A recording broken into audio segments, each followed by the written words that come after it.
Well, hello everyone and welcome to today's webinar, Ready, Set, Goal with Stacey Onnen. And I'm Callie Waterhouse from the Arizona Association of Realtors. Today's guest is experienced realtor and AAR instructor Stacey Onnen, who has been consistently top producing agent for about 15 years now. So we're here with us, how to build your business. We're going to talk about how to set your goals, how to stay focused, accountable, and clear about the direction you want to take your business in 2015. As always, Stacey's going to chat with us for about 40-45 minutes, and then we'll be taking some questions at the end. And just start right up, there's only 14 days left in 2015, so we want to make sure we all just put it in gear and get going.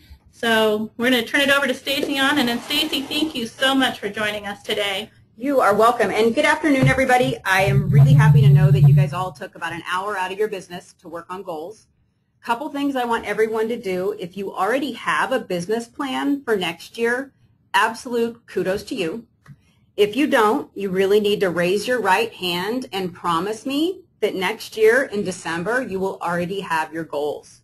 One thing I want everybody to think about is putting on your calendar for October 1st, 2015. That is when you are going to start writing your business plan for the following year. And I want you to put for October 31st, 2015. Your business plan will be complete. And I really do want you guys to work on it from October through the end, because basically if you think about your business plan as realtors, our business isn't generated in a week. Callie and I spent a lot of time talking about this before the webinar. We're not an instant gratification business. We don't go to work, build a house, go home, see that it's done. It takes time to do ours. So we really need to plan for our next year by October. That way we've got the systems in place, and come January, we're not behind the 8 ball. So today what we're going to mostly cover is just goals. You're not going to have your whole business plan. But what I want us to really spend some time talking about is how important knowing what your goals are is your first step in your business plan. We also want to talk about what are good goals, what are not good goals, how to set them. If you think of when you open a box and you're going to assemble one of those pieces of furniture and there's directions in the box, that's what your goals should be. Your goals should absolutely be step-by-step directions. I've read The Secret and I've done a lot of that stuff, and a lot of people talk about putting vision boards up. I think vision boards are wonderful and I think they're amazing, but one of the things I think they're lacking is if I just put up on the wall that I want to lose 20 pounds in 4 months, the chances of me losing that 20 pounds in 4 months is pretty slim and next to none. However, if what I put up on the wall is I want to lose 20 pounds in the next 4 months, and on the first week, I'm going to go to the gym twice a week for 30 minutes, and this is what I'm going to do. For the second week, this is what I'm going to do. For the third week, I need to weigh this, and you're going to do that so on and so on, and by chunking it down into steps, you'll find that at the end of the 4 months, chances are you probably hit your 20 pounds, exceeded it, or you're really darn close. So those are some of the big things.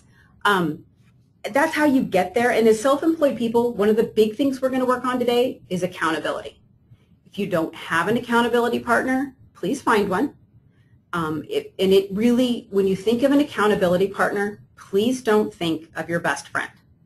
Because what you want, unless your best friend is like my best friend and will tell you, because what you want is the person that when you walk out of that dressing room, and that outfit looks horrible on you, they will look at you and say, oh no, you are not leaving in that outfit. You need that accountability person. You need the person that's going to jump down your throat and say, you told me you would do this, this, and this. Why is it not done? And that's what we need out of accountability. So when we think of the first thing, think of rules for achievement. I put this picture up because this picture to me is the ideal thing of our face at the end of what we've achieved. If you look at the bigger son on the right, that's my son. He was 10 years old at that time. He was that kid that every teacher said, he's wicked smart, but he is not doing his work. You need to get a tutor. And I said, that's ridiculous. That's not going to motivate him. So what we found for motivation for him was if he, at the end of his quarter, got his grades where they should be, he got to take a flight lesson. And so this was Jacob. It was actually, by the way, cheaper than a tutor. So this was Jacob at the end of the 3 months when his grades were up, and at 10 years old, he had his first pilot's logbook. it was that moment to me that said that was a short enough goal, something he did and something he wanted bad enough. So that's one of the big things when we think of this. Please, we're going to build reward systems throughout there. We're not long-term people. We're instant gratification. And if your only reward for your goals is what's going to happen in 12 months, you're probably not going to stay on task. Set the small rewards. The other thing too, and this is what stops a lot of people, is the value of written goals. I used to have a business partner. She hated writing goals. She said it just made her feel awkward, and she felt like if she didn't achieve them, she was a failure. Not the case. But you've got to write them down. After you write these down today, the next step, and this is huge, and some people have struggles with this, you're going to post them, and you're going to post them prominently. If you have office space in your brokerage, I want them posted on your wall. If you don't, and you only have an office at home, I also want it posted in your bathroom or somewhere else that your spouse, someone is going to see it. The whole point of posting them prominently is it starts to give you that accountability. I've heard of it as the shame factor, and I really hate to think of that because I think that's negative. But if your goals are posted and you take the time to have other people look at you and say, wow, that's your goal, I think that's awesome, you're probably going to have a much better chance at achieving them. So share them, post them, do all of those things. So I'm sure right now if I was to ask everybody, go ahead and do it, check yes if everybody has dealt with the SMART goals system. It's something that we all hear about, and the one thing I've known is that if I asked every one of you to write what SMART goals were and what they stood for, everybody will have kind of a slightly different interpretation. If you look up SMART goals on the internet, every word is not always going to be the same. So one of the things we've done is we've kind of tailored SMART goals to us in real estate. So the picture up there right now, and nobody laugh at it, this was my very first real estate sign and logo for my brokerage in 2001. That was the year, at the ripe old age of 30, I decided I was going to start a brokerage. That was a big goal. So what I had to do in order to achieve it was I had to break it down. I had to absolutely know where I wanted my brokerage to be in 30 days, 60 days, 90 days, and at the end of the year. I needed to know how I was going to attract realtors, have a plan for that, how we were going to attract clients. Did I have the money in the background? Did I have the building to do this? Did I have the knowledge to be their broker at that point in time? These are the same things that you have got to plan when you're setting your goals for your business. Please don't set out to make six figures in this industry if you are brand new in it and you are willing to spend over $250 a month or 15 hours of your time. You need to set them to where they're actually going to happen.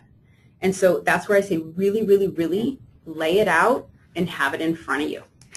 Stacey, why don't you repeat that? Because that is a really, really good point about specificity.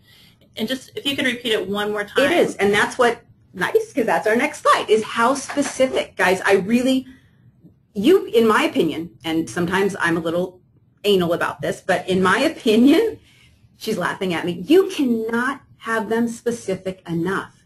I would rather see your goals be a 2-page document than see it simply be a pretty picture on the wall.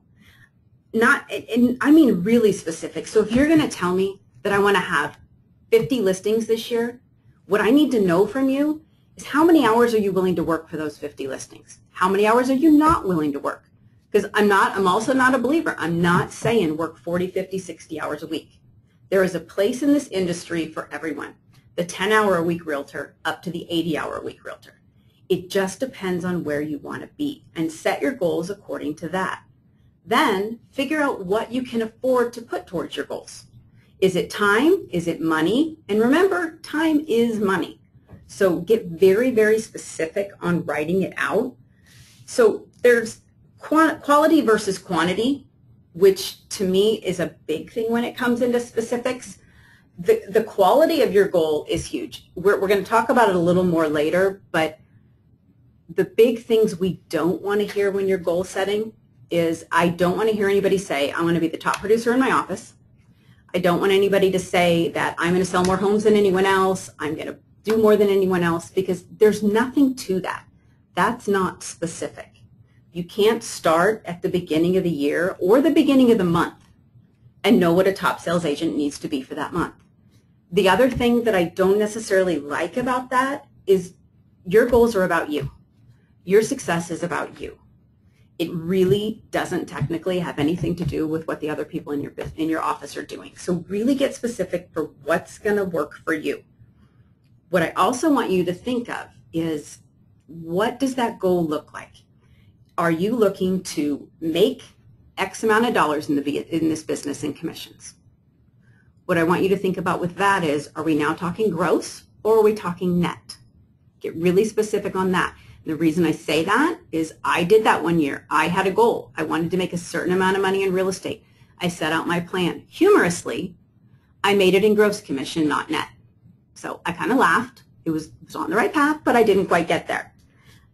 If it's not money and it's you are really looking to, okay, I'm new in this business, so I want to do 10 transactions this year.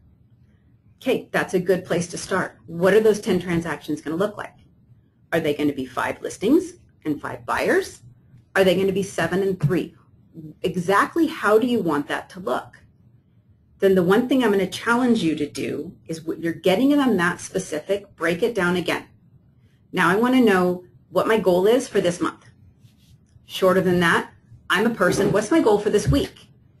Because as time goes on, if you wait and you only check back in with your goals once a month or once a year, you're not going to hit them. We're going to become those procrastinators. It's, okay, so I need to get back to the gym. Well, you know what? I'm going to start next Monday. We're going to do that if we don't have to have that weight loss until the end of the month. That's just the way we're made. And unfortunately, if you're in real estate, you're probably a type A personality, and you can find 65 other things to do besides work on your goals. So I really, really, really want you to think about that. One of the things you also want you to work on when you're thinking of specifics are, what programs are you going to use to help you track your goals? Make it something that you can get to on your phone, on your computer, desktop, laptop, iPad, tablet. I don't care when and where. Make it a platform that you can access from anywhere. What you want to be able to do with that, and Google Drive is a great one to use because it's my favorite 4-letter F word. It's free. So Google Drive, you go online and you're going to get your goals in there really specific, and you're going to have your accountability. Because maybe your week is really busy, but you're sitting at the coffee shop waiting for your latte. Maybe that's the time to check in with your goals for that week. Doesn't have to be any set down time, but you've got to stay really specific in that. The next one is measurable. And again, it does kind of tie in with specific, but what's your number to achieve? What's your dollar amount? What's your number of houses sold? And keep in mind, and not everybody that's going to walk away from this is going to want to set their goals based on even their real estate. You've got to set, everything has to be measurable. You have to know, when you break your goals down specifically, think of it this way. If I know I want to sell 10 houses this month, what I also need to know measurably is, what is it going to take to sell 10 houses? How many calls did I have to make? How many doors did I have to knock on? How many flyers did I have to set out? How am I going to measure, not even whether I'm successful, but how am I going to measure whether I'm on the right track? Because if you're not on the right track, you're never going to get there. So those are the big things. And again, I'm going to cover it one more time. Please be super specific. I don't want to see the goals like I'm going to be number 1. I'm going to be the top listing agent. Make them about you. Make them measurable. Make them specific. And make them personal. And again, share them, share them, share them. So Stacey, we just have a quick question here. How do you define, the question is, when you say that you want to sell 10 listings, how do you define the word sell? Are you saying in escrow, out of escrow, check in hand? What's your definition? Sure, and that is actually a really good question, because that even goes into the measurable, because that's going to be different for everybody. I would tell you in real estate, what I usually do, and this goes further into a business plan, but it's just a really good example that I think will help clear it up. One of the things you want to do is, okay, so I want to have 100 closings this year. Let's first call it closings. So I want to have 100 closings. Now what I want to do is I want to then go, okay, so closings, those are my sales. I want to get 60 of them from listings, and I want to get 40 of them from buyers. Or maybe, because I want to expand your thinking into different income levels, I want to get 50 from listings, I want to get 40 from buyers, and I want to get 10 from referrals. The most missed money-making portion of our industry. So if you're really going to set your goals based on anything in real estate, listings, buyers, please add referrals into your third column because it's a great source of income. Does that help answer that question for you? That looks good. Thank you. Okay, thank you, Mark, for the question. So assignable. I have a lot of people that when I first start into this section of goal setting that say, okay, but wait, I'm not a team. I don't work in a team. I don't work on a team. How can you tell me my goals need to be assignable? Well, you still have a team, and this is my biggest thing I'm going to encourage everybody on. You have escrow officers, you have lenders, and heck, let's be real. You have kids, you have spouses, you have best friends that you can bribe with beer. You are going to figure out how to make these goals assignable. And what you want to do is say, okay, so I decided I was going to have 50 listings this year. So the way I decided I would get 50 listings is I am going to walk neighborhoods, I'm going to drop flyers off, I'm going to put an ad in, I'm going to call my sphere. Well, we talked a lot about time being money, so let's think of assignable. Who is going to do each one of those? Okay, calling the sphere, pretty basic, you got to do it yourself. You cannot have your assistant do it. Other than that, what you can do though is say, okay, I need to have flyers dropped off. Now, if you can work it into an exercise plan like my sister and I did, we actually last year decided we needed to walk. So we dropped off flyers and that was the way we walked. That's great. If that doesn't fit into your world, can your kids go drop off those flyers for you? If your kids can't, there's some great services that will do it. But I really, really want you to define that. Who is going to do each task? Are you going to need to hire a transaction coordinator? If you're planning on 100 transactions a year, the answer is yes. There is no ifs, ands, or buts about it. The answer is yes.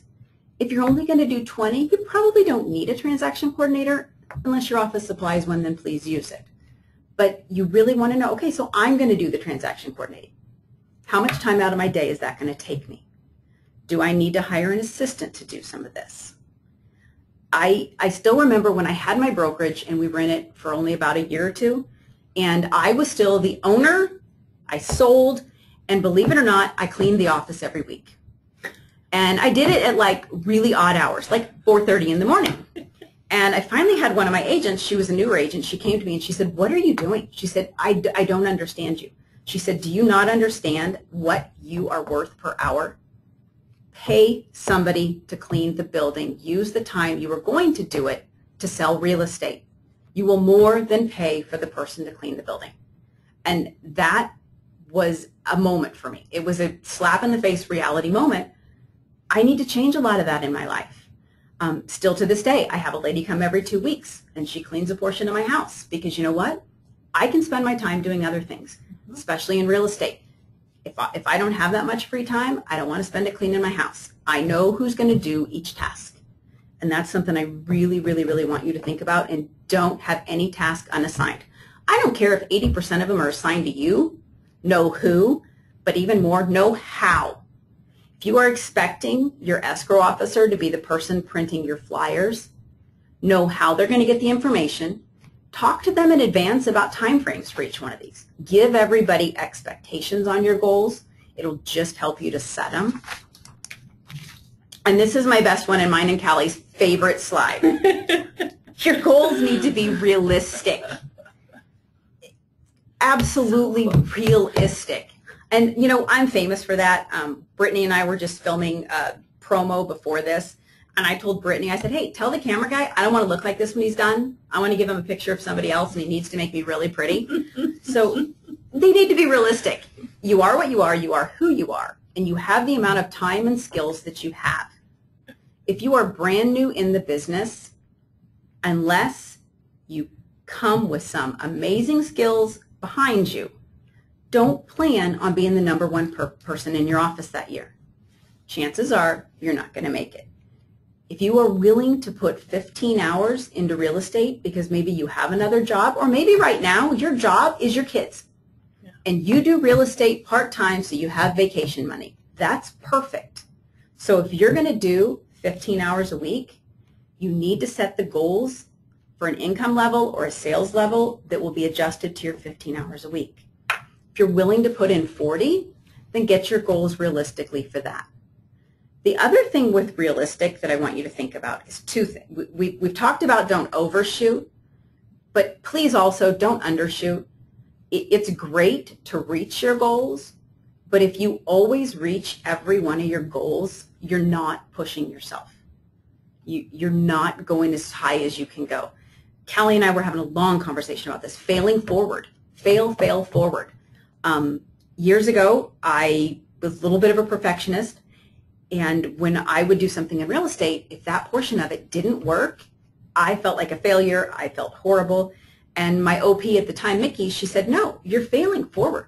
She said, if you are not failing at some part of this business as you're trying it, you're not trying enough new things.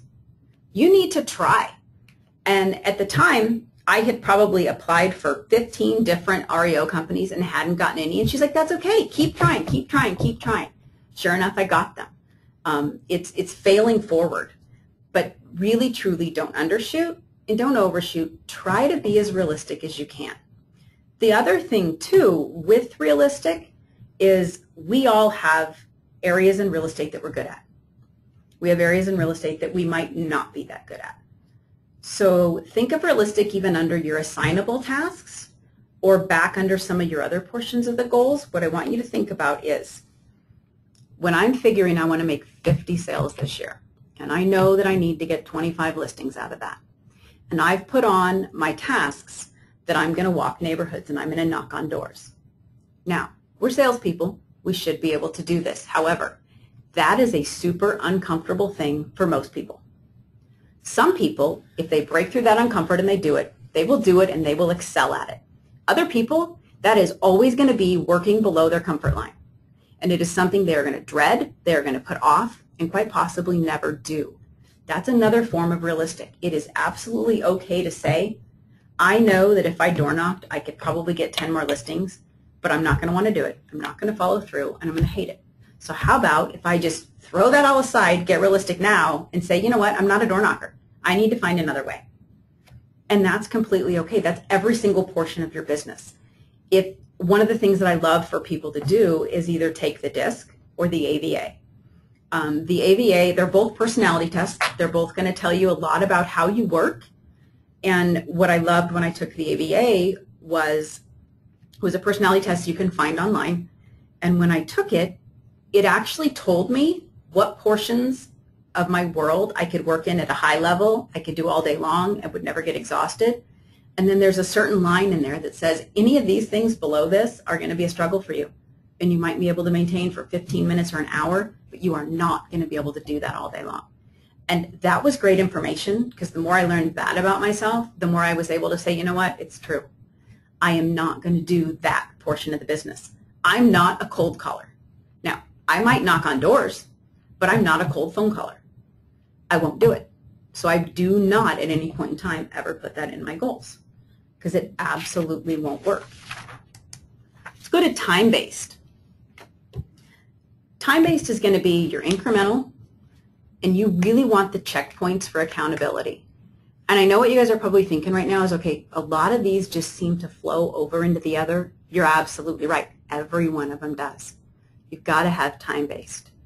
If you want to sell 50 homes this year, you better know how many per month that is and how many per week that is. You need to know that at the end of this week, I need to say, okay, I've got to have this many sold. Then if you're going to break it down further, by the end of this week, I have to make X number of contacts in order for those contacts to ever turn into appointments and appointments to turn into sales. So at the end of the week, I have that checkpoint. And if I didn't do it, ouch, bad on me. I better hurry up. Now, set those rewards on that time-based. Super. I did it. It's Friday at noon. I'm going to go have a beer lunch. This is great. I'm done for the week. My life is perfect. You've got to have the reward system in with your time-based accountability. But you absolutely cannot go without time-based. Okay, and Stacey, just before we move along, Chris is asking, as a new agent, how do you know what is exceeding, like the question is, how far is too far when setting your goal? It's a brand new agent with high hopes. Maybe they want to sell 50 or 100 transactions. How do you know what is too much or too high? Wow. Okay, so that is a good question, and that is actually going to obviously depend on each person. So I'm assuming, Chris, if you're asking this, you are probably the agent that's in this full time, and this is probably you're working hard. The first thing I would tell you to do is go sit down with your office manager, your branch manager, whoever it is, and talk to them about helping you out with some of these goals and accountability and what's going to work for your area. They're going to know just by meeting you and spending some time with you which direction to push you and what your strengths are. I would tell you this, as a new agent, if you have really high hopes of hitting like 100 mark, that's where your goals have got to be the most specific. You've got to know how much money do you have budgeted, how much money is set aside, how much can you spend each month. Because the reality is this is a business. It's a business all day long, and it does take money to make money, and there's no two ways around that.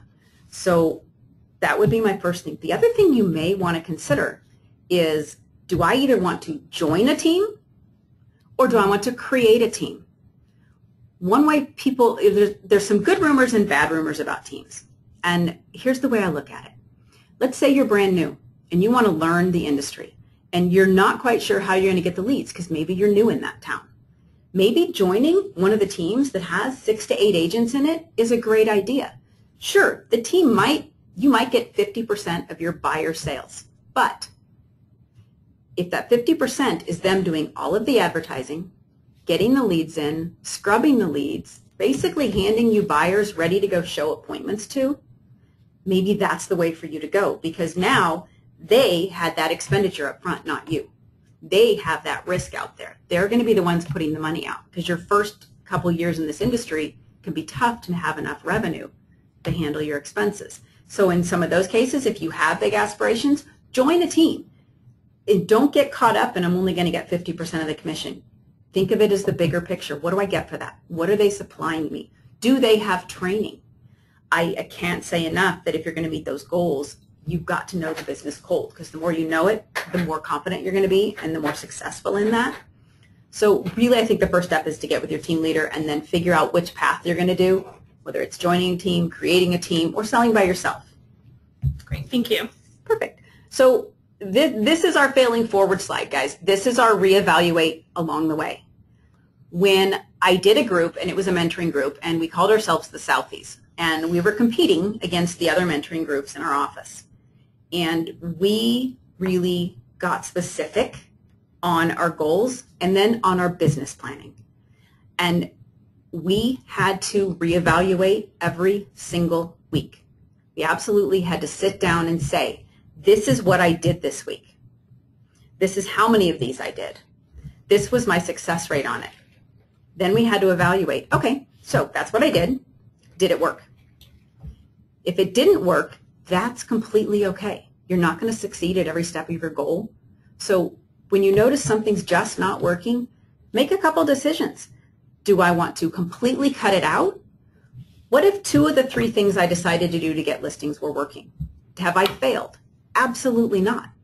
Then I'm going to look at, of the 2 things that were working to get listings, were they working enough that I've met my goal? Great. Forget the 3rd thing, drop it off. If they're working great, but not quite enough to meet my goal, can I up my level of what I'm doing for 1 and 2 to hit my goal? Or do I need to ditch that 3 and substitute something else in? It's that flexibility. It's being able to adapt to change, which as realtors we should actually be really good at. The one thing I will say is change your plan as many times as you have to. Please don't change your goal.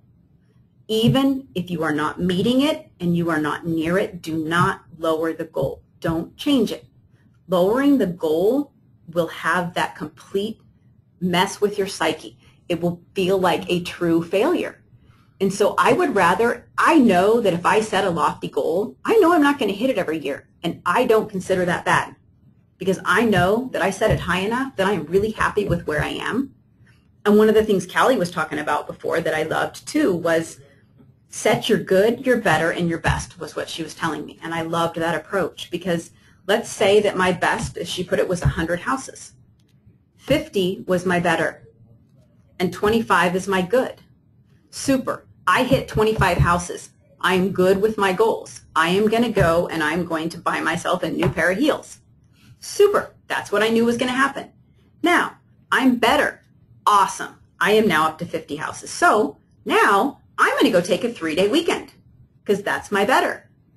If I actually knock it out of the park and hit my best, which don't ever set it where you're going to hit it every single time. But if I hit my best, that is my week in Hawaii on Kauai with my drink and my toes in the sand, and I'm loving life. But you've got to just go with that incremental. And the one thing we didn't talk about in the beginning, and the only reason I leave it to the end, is because it kind of works along with what I always think is a Bob Marley moment. But you got to know why you do what you do. Love it. If you are a listing agent and you love taking listings, but you cringe every single time you have to put a buyer in your car, know the part of the industry you're good at and do it. Maybe the best thing for you then is to become the listing agent, and maybe you need to hire a buyer's agent. You will still get to your goals, but the coolest part is you're going to get there happy.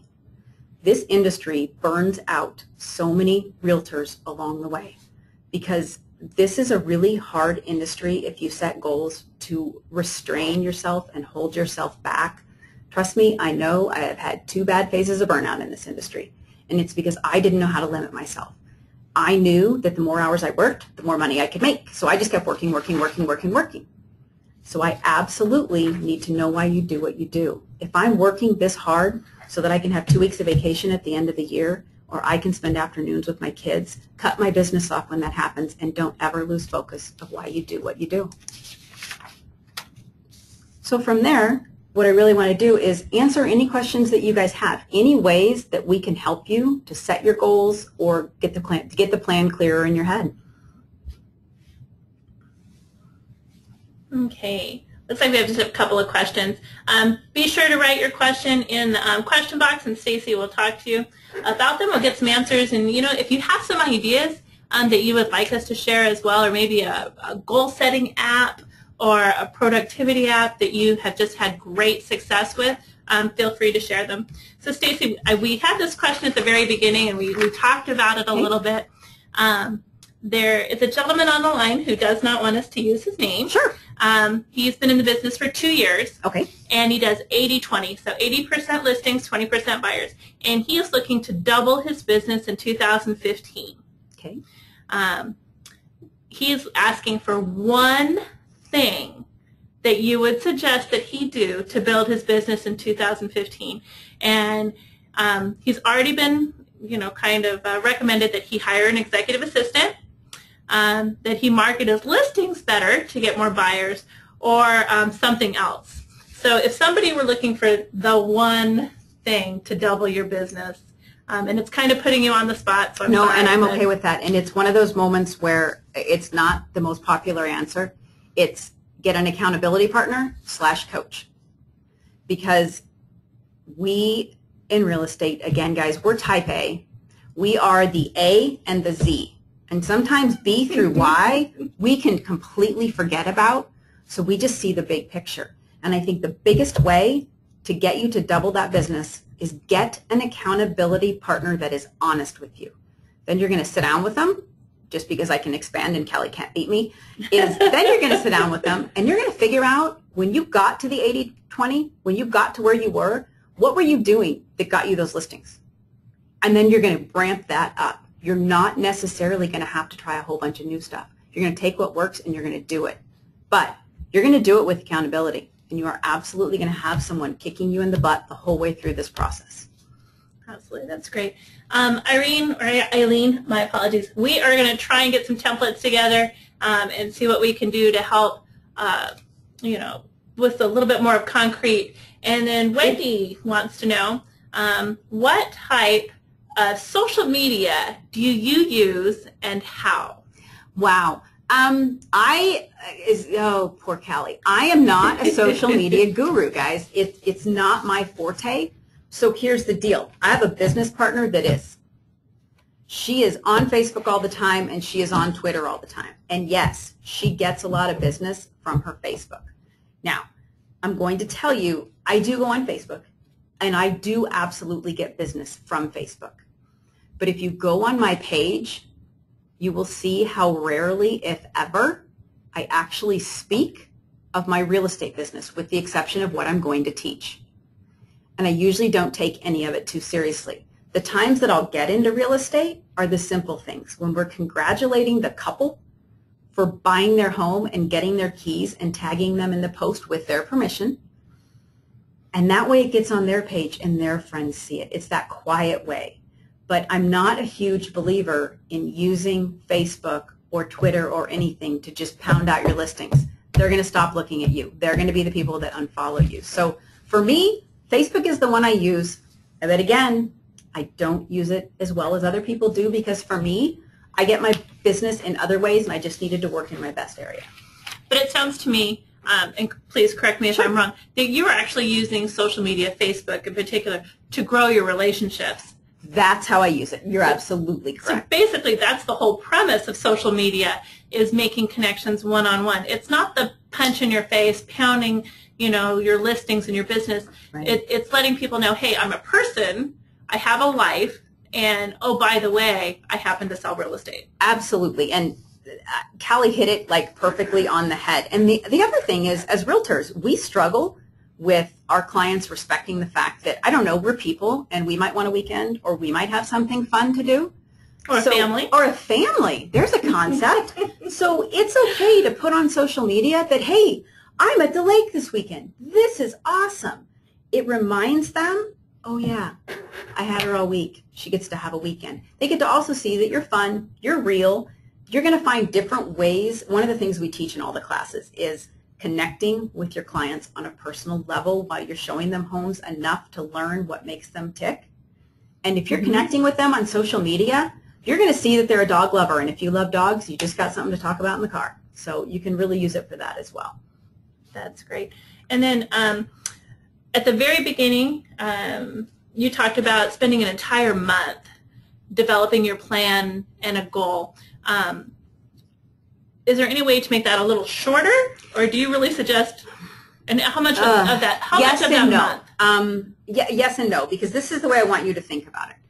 If you were to sit down in one day and make your business plan from start to finish, I might challenge you in that you're going to get a little bit tired, a little bit exhausted of it, and you might not always have the freshest ideas. So what I would challenge you is get a format, kind of what we talked about, know where you're going with it. Then what I want you to do is on day one, I want you to really kind of like write out the rough draft. You're basically spending a month off and on, once a week, twice a week, going back to it and honing it in, because you will also find that, because I do it too, I'll throw things on my business plan that sound like this awesome idea. And then 3 days later I look at it and it's like, what was I thinking? I am not going to do that. I know me. That's not going to happen. So by having that month to really go back and hone it in, when you're done with that month, you've got a pretty rock solid one. It's like the stuff we hated with our English teacher. So you're kind of honing it down from wishes to actions. Yes, absolutely. Okay, and Kimberly, that is a great question, and I'm going to read it to Stacey, and we're going to get you some answers here. You ready, Stacey? Oh, gosh. All right. How does a lender in a new market get realtor business? Wow, that is a really good one. It is. And it's a great point, Kimberly. Realtors are rarely in their office, if they have offices, and then there's the whole, they already have existing relationships. Right. So what do you think, let's bring it on back to the business plan, right, is how does a lender or even any third-party vendor build that in?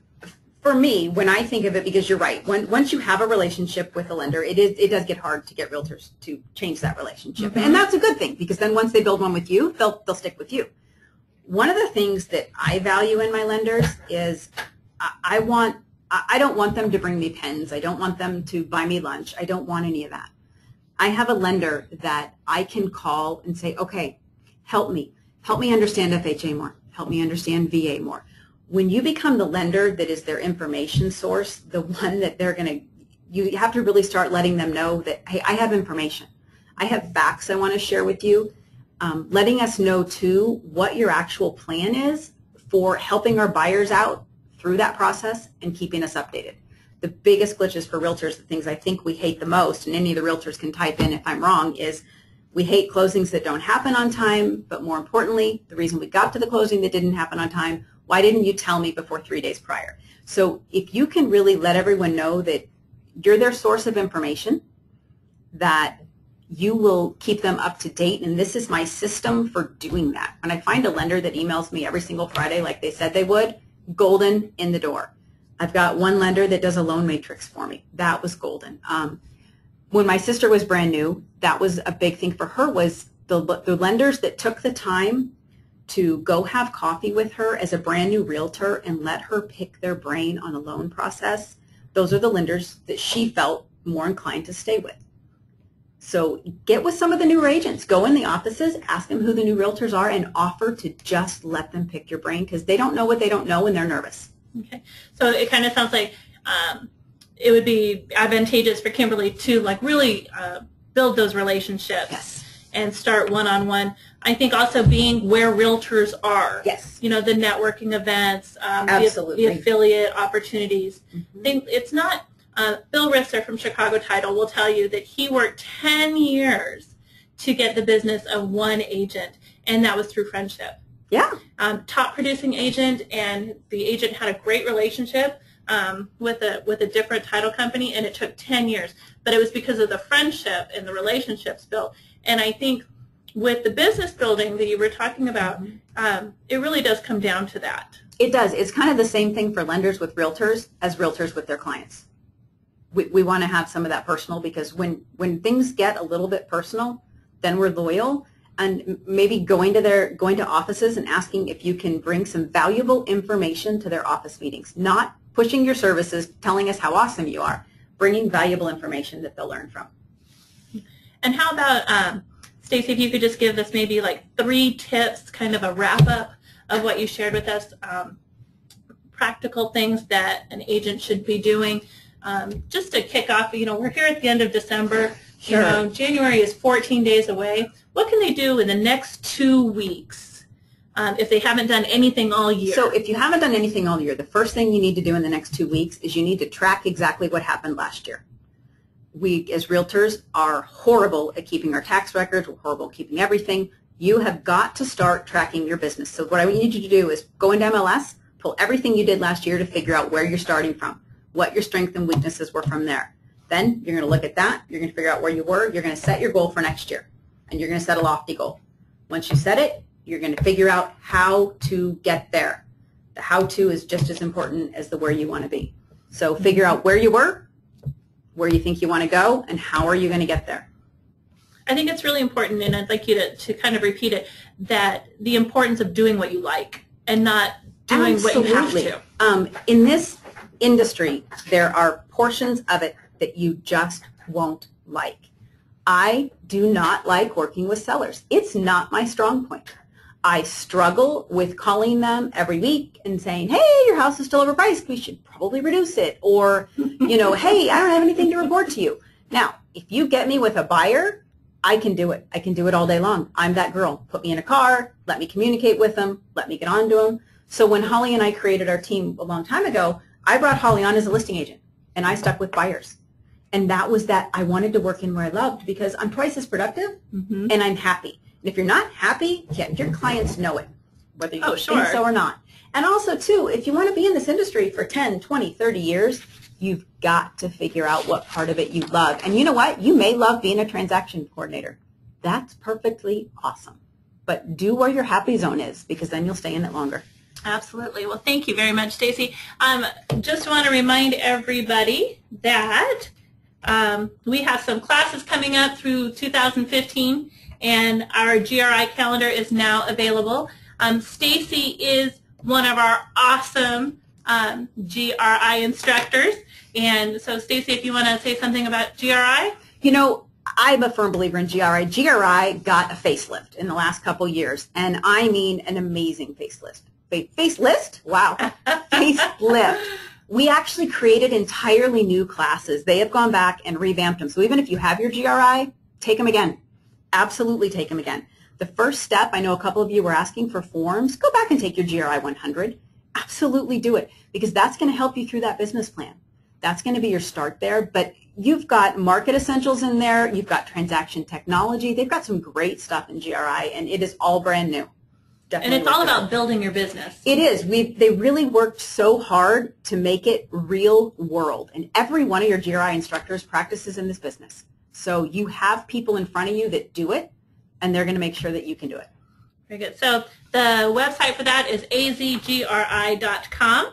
And then after you have your GRI and you've been in the business for a little while, we have the Master of Real Estate Society that we just want to make sure everybody knows about. This is a great opportunity for you to show your clients your commitment. And Stacey, do you know about the MRE? I am actually an MRE. Very good. And how long have you been in it? I've only been in it 2 years, or 1 year actually. I'm a newbie. A newbie. I'm a newbie. And why did you decide to go the extra step and become an MRE? You know, they call me a geek or an education junkie, and it's completely true.